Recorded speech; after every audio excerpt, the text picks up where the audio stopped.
Hello students, I am Dhirendra Gangwar from mission academy PGT वायु। तो बेटा मैं उस टाइम जो है मैंने लेक्चर नंबर गलत डाल दिया था बेटा। लेक्चर नंबर 7 था और अब जो है बेटा लेक्चर नंबर क्या है 8 है। ठीक है, तो लेक्चर नंबर 8 में हम जो है लेक्चर नंबर 7 में बेटा हमने स्टडी किया था HIV वायरस के बारे में। एड्स के बारे में हमने क्या पढ़ा था कि एड्स वायरस जो है वो क्या है। एड्स जो है एक लाइलाज बीमारी है, इसका अभी तक कोई इलाज नहीं, केवल हम सावधानी बरत सकते हैं उससे। ठीक है, तो एड्स की जो फुल फॉर्म होती है वो क्या होती है, एक्वायर्ड इम्यूनोडेफिशिएंसी सिंड्रोम। और इसके वायरस जो होता है HIV होता है, इसे रेट्रोवायरस के नाम से भी जाना जाता है।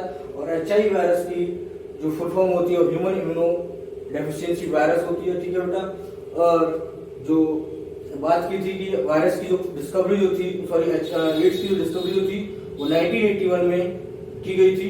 ठीक है, कहाँ की गई थी, डिसीज कंट्रोल सेंटर में जो अटलांटा देश है उसके जॉर्जिया शहर में की गई थी। ठीक है, और 1983 में जो है इसके वायरस HIV की खोज की गई थी। और हम बात करें कि जो है इंडिया में जो है इसकी खोज जो है वो 1986 में हुई थी। और 1 दिसंबर को बेटा एड्स दिवस मनाया जाता है। और जिसकी जो टेस्ट किया जाता है एल्सा टेस्ट जिसे बोलते हैं, एड्स का जो टेस्ट किया था वो एल्सा टेस्ट के हिसाब से किया था, जिसका फुल फॉर्म होता है एंजाइम लिंक्ड इम्यूनोसॉर्बन एसे किट बोलते हैं। ठीक है ना बेटा, तो हमने स्टडी किया था कि जो है HIV वायरस के बारे में किया था। HIV वायरस में जो है हमने पढ़ा था कि इसमें एनवेलप होता है, वायरल प्रोटीन होती है, एनवेलप होता है ग्लाइकोप्रोटीन का बना होता है। ठीक है बेटा, स्पाइक जो होते हैं वो ग्लाइकोप्रोटीन के होते हैं। ठीक है, ऐसे बुलेट कैप्सिड होता है, बुलेट कैप्सिड के अंदर बेटा RNA स्ट्रैंड होते हैं, तो स्ट्रैंड इस तरह से हमने स्ट्रक्चर के बारे में स्टडी किया था। तो अब हम बेटा नेक्स्ट पढ़ने जा रहे हैं वो पढ़ने जा रहे हैं कि किन चीजों से जो है वो एड्स जो है वो नहीं फैलता है। ठीक है, चलिए बेटा, did not spread by AIDS. ठीक है, चलिए तो लिखते बेटा डिड नॉट स्प्रेड बाय, किन चीजों से जो है वो एड्स नहीं फैलता है।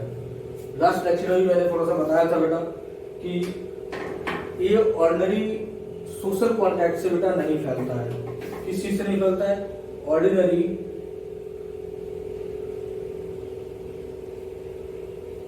Social contact. It means ordinary social contact मतलब क्या है, मिलजुल कर साथ साथ रहने से नहीं फैलता है। ठीक है, एक साथ रहने से नहीं फैलता है, एक दूसरे की चीजें यूज करने से नहीं फैलता है। ठीक है, साथ खाना खाने से नहीं फैलता है। ठीक है बेटा, और हैंडशेक करने से भी नहीं फैलता है, हग करने से भी नहीं फैलता है। मैं यहाँ पर कुछ पॉइंट्स हैं दैट इज नोट कर दे रहा हूँ कि किन चीजों से ऑर्डिनरी सोशल कॉन्टैक्ट क्या होते हैं, इनसे नहीं फैलता है। ठीक है, living together,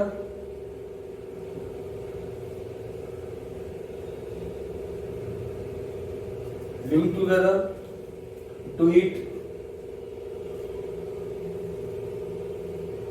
with, handshake,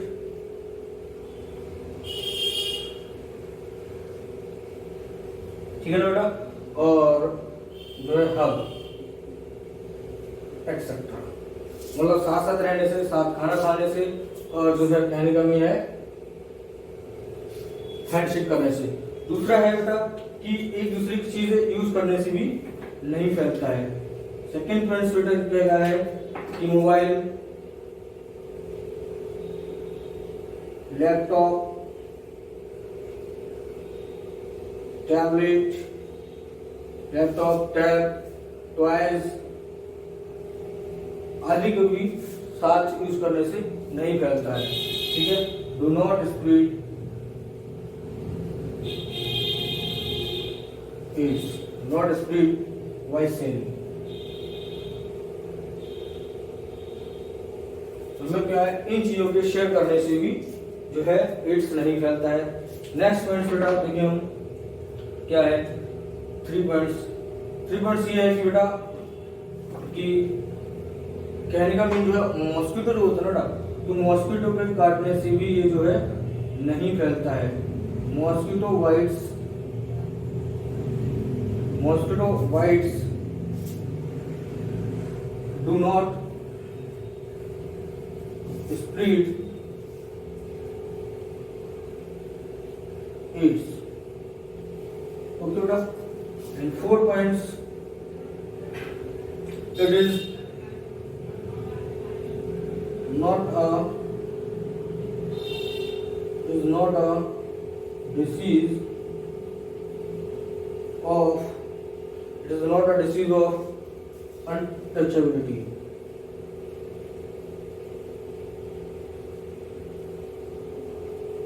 Questions? Coughing मतलब कफ आने से, खांसी आने से भी ये सब नहीं फैलता है. Coughing do not spread, coughing does not spread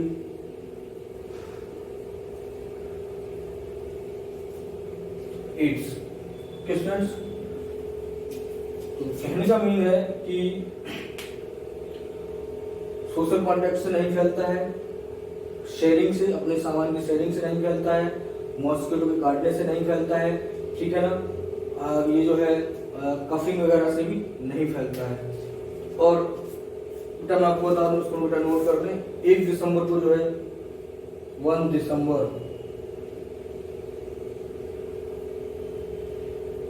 ads दिवस के रूप में मनाया जाता है. एड्स डे, ठीक है. तो एड्स दिवस के रूप में 1 दिसंबर को मनाया जाता है और एडिसन किट से इसका जो है टेस्ट किया जाता है. उसके लिए पहले ही बता चुका हूँ. चलिए ठीक है बेटा, नेक्स्ट हम देखते हैं बेटा. नेक्स्ट जो है कि HIV वायरस का ट्रांसमिशन कैसे होता है, रेट्रो वायरस जो होता है वो किस तरह से बॉडी में एंटर करता है. चलिए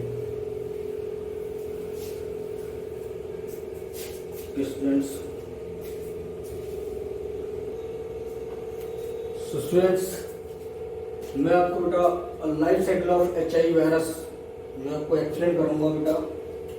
तो ये डायग्राम बेटा आप बना लें, ठीक है. चलिए ठीक है, बना लिया होगा आपने, बना लिया, ठीक है. तो इसमें क्या होता है कि सबसे पहले जो HIV वायरस होता है बेटा रेट्रो वायरस होता है, ठीक है. इसके अंदर RNA होता है. ये इसकी विशेषता होती है कि रेट्रो वायरस में क्या होता है, RNA जेनेटिक मटेरियल होता है. क्लियर है. तो रेट्रो वायरस होता है, कोड हो जाता है, इसका वायरल RNA कोड होता है. और उसके बाद जो रेट्रो वायरस होता है ये क्या करता है, एक नॉर्मल सेल को क्या करता है, इन्फेक्ट करता है, ठीक है. नॉर्मल सेल को इसने क्या किया, इन्फेक्ट किया. जो क्या है एनिमल सेल है, उसने प्लाज्मा मेम्ब्रेन को इन्फेक्ट करने के बाद तो जो कोड था, ठीक है, रेट्रो वायरस का, तो वायरस का कोड तो बाहर रह गया, लेकिन जो RNA था वो कहाँ चला गया, सेल के अंदर. मतलब viral RNA is introduced into cell. Viral RNA ने जो है सेल से इंट्रोड्यूस हो गया और सेल के अंदर जो है उसने एंटर कर दिया. अब क्या होता है, जो RNA होता है वायरल RNA, ये रिवर्स ट्रांसक्रिप्शन के द्वारा जो होता है वायरल DNA को प्रोड्यूस कर देता है, ठीक है. रिवर्स ट्रांसक्रिप्शन से RNA से DNA बन गया और DNA जो होता है बेटा ये वायरल DNA होता है. वायरल DNA बेटा जो होस्ट जीनोम होता है, ठीक है, उसमें जाकर के इनकॉर्पोरेट कर लेता है, उससे जाकर के मिल जाता है, ठीक है. अब इनकॉर्पोरेट करने के बाद जो होस्ट जीनोम होता है, होस्ट DNA क्या करता है बेटा, ये यहाँ पर वायरस का फॉर्मेशन करता है, वायरस का निर्माण करता है और यहाँ पर ये जो है न्यू वायरल RNA को बेटा जो है प्रोड्यूस कर देता है, ठीक है. इन्होंने यहाँ पर इन्फेक्शन करना स्टार्ट कर दिया था, ठीक है. अब इन्होंने क्या किया, जो होस्ट जीनोम था, होस्ट DNA ने यहाँ पर जो है होस्ट DNA ने क्या किया, इसको वायरल RNA में फिर से न्यू वायरल RNA में प्रोड्यूस कर दिया, ठीक है बेटा. तो यहाँ पर बेटा DNA होता है और क्या होता है, ये क्या है बेटा, ये जो है वो है न्यूक्लियस, ठीक है. और ये जो है क्या है, ये DNA बेटा, ठीक है ना. तो दोनों के DNA, वायरल DNA और होस्ट DNA दोनों मिल गए. दोनों में मिलने के बाद क्या बनाया बेटा, DNA से RNA का फॉर्मेशन हो गया यहाँ पर ट्रांसक्रिप्शन प्रोसेस के द्वारा.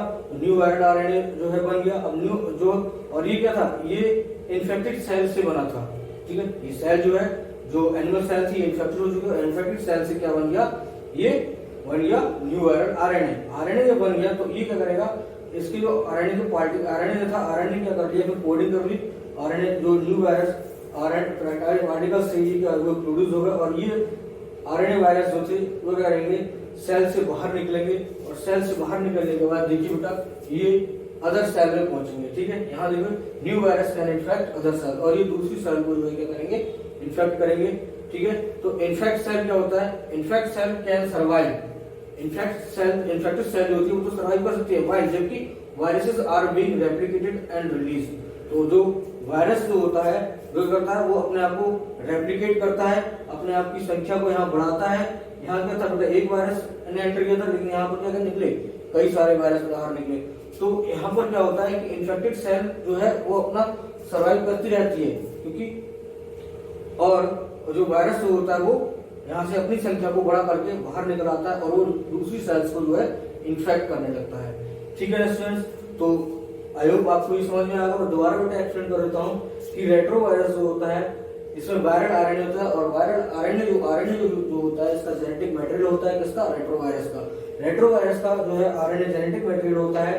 तो आरएनए जो है वो क्या करता है, एनिमल सेल को इन्फेक्ट करता है, उसकी प्लाज्मा मेम्ब्रेन को भेजते हुए आरएनए जो होता है वो उसे एंटर कर जाता है। एंटर करने के बाद बेटा viral RNA is introduced into cell. Viral RNA क्या किया, सेल को क्या है इंट्रोड्यूस किया और सेल के अंदर क्या कर दिया, एंटर कर दिया। एंटर करने के बाद जो आरएनए जो होता है वो उसमें होता है रिवर्स ट्रांसक्रिप्शन। रिवर्स ट्रांसक्रिप्शन जो होता है रिवर्स ट्रांसक्रिप्टेज एंजाइम की हेल्प से होता है, और यहाँ पर जो है ये क्या बनाता है, ये बनाता है वायरल डीएनए। जो ये वायरल डीएनए बनता है बेटा, ये वायरल डीएनए क्या होता है कि वायरल डीएनए जो बेटा बनता है, तो ये वायरल डीएनए क्या करता है, जो एनिमल सेल थी, ठीक है, उसके न्यूक्लियस से पहुंच जाता है। अभी ये कहाँ है, अभी ये साइटोप्लाज्म में घूम रहा है। ठीक है, साइटोप्लाज्म से कहाँ पहुंच गया, ये न्यूक्लियस में, किसके, होस्ट सेल के। होस्ट सेल मतलब जो एनिमल सेल थी उसके न्यूक्लियस में ये एंटर कर गया। अब जो वायरल डीएनए था और होस्ट सेल का डीएनए जो न्यूक्लियस के अंदर था, दोनों जेनेटिक मटेरियल है।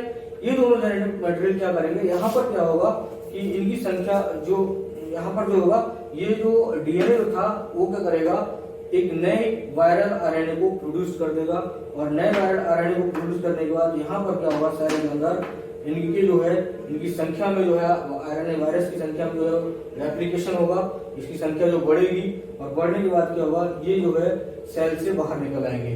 ठीक है, तो जो सेल इन्फेक्टेड हुई थी वो अपने सर्वाइव करने लगेगी। ठीक है, सर्वाइव होती रहेगी, और होगा क्या, जो ये कई सारे वायरस जो थे, रेट्रोवायरस थे, वो उस सेल से बाहर निकल करके एक नई सेल को जो है इन्फेक्ट करने के लिए तैयार हो जाएंगे। तो क्या होता है कि नई सेल को फिर जो क्या करते हैं, नई सेल को इन्फेक्ट करते हैं, और ये प्रोसेस जो है बेटा लगातार चलती रहती है। इसी को हम बेटा लाइफ साइकिल ऑफ वायरसेस कहते हैं, life cycle of HIV virus कहते हैं। तो आई होप बेटा आपको ये वीडियो अच्छी लगी होगी। ठीक है ना बेटा, ओके बेटा, थैंक यू।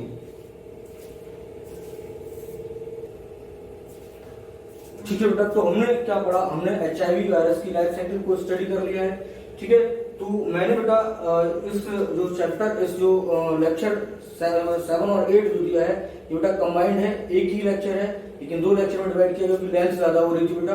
तो मैंने जो 7th लेक्चर में बेटा जो आपको पढ़ाया था वो HIV एड्स के बारे में पढ़ाया था, और एड्स जो है किन चीजों से फैलता है, किन चीजों से नहीं फैलता है, उनके बारे में बेटा बताया था। और बात आती है HIV के रोकथाम की, ठीक है, एड्स के रोकथाम की।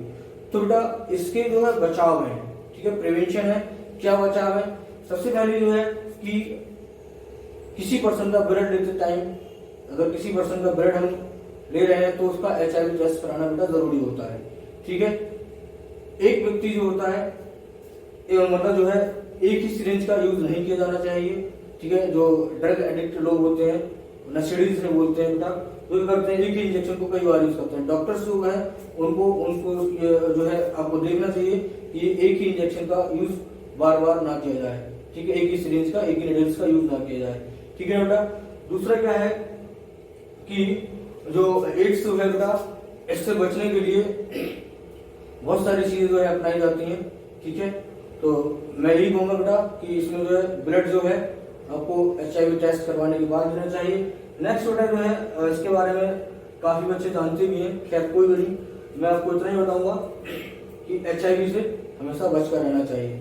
ओके बेटा, thank you, have a nice day. Okay.